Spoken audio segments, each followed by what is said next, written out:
2 new leaders elected in the world in the last couple days, and a new news anchor elected to take over for David. This is Bulldog News. Announcement and updates for student, faculty, parents, and guardians. Today is Friday. It is March the 15th. We are your news anchors. I am Mr. Kozot. And I'm Caroline. Good morning, Bulldogs. Welcome, Caroline, to the news team.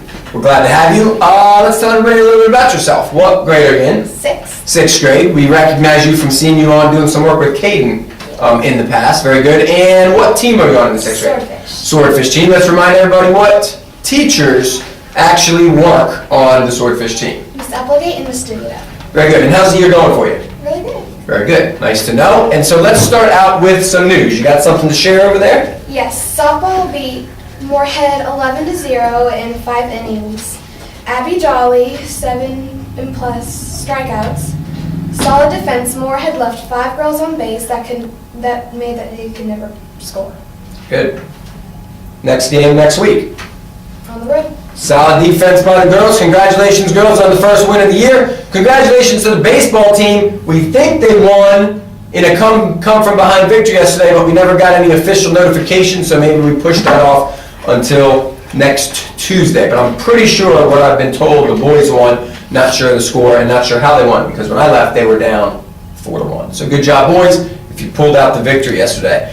On another note, Pie Day was yesterday, as everybody knows. And we had the school round Pie Day competition during Exhale yesterday. From what I understand also, no official word on this, but the results for first and second place, Delaney Paget, 6th grade Marlin. Shout out to her this morning for memorizing and knowing over 260 digits of pi in the school-wide competition. And Caden Davis gets a shout out. You're a friend of yours, right?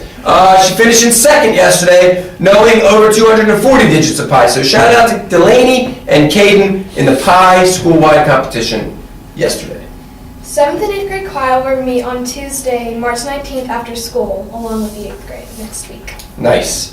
As I mentioned at the top, 2 new leaders recently elected. One in China just recently elected a new president. In addition, as most of us have heard on the news, a new pope has been elected. Bergoglio, Jorge Bergoglio from Argentina, the first Latin American pope of all time, was elected the other day by his fellow cardinals. And for those of you who do not know, when you become pope, you get the option of choosing your own name. And so Cardinal Bergoglio chose the name Francis. And as some of us may or may not know, Pope Francis received and figured he would name himself after the very famous Saint Francis Schreiber, based on honor, integrity, and a teacher in her own right. So Pope Francis named after our very own Saint Francis Schreiber in the 7th grade. Shout out to her this morning. Yeah. Lunch today is cheese pizza. If you're interested in track, 7th and 8th grade boys and girls, sign-ups taking place in the gym. Got to have all paperwork taken care of before tryouts actually start. They will begin March the 25th. Birthdays are Emily Altman, Nicholas Quinto, and Aaliyah Winston. Happy birthday on this March the 15th. As St. Patrick's Day is coming up this weekend, and no school on Monday, right? Nice long weekend for students out there. We want to wrap up with some shout-outs? Yes. Go ahead. Shout out to Kathleen Brewster, Grace Eilertson, Grace Elfers, and an extra special birthday shout out to Aaliyah Winston. Very nice. St. Francis. Nice long weekend for all the students, and good job on the news today. Everybody out there have a fantastic Bulldog Day. Adios.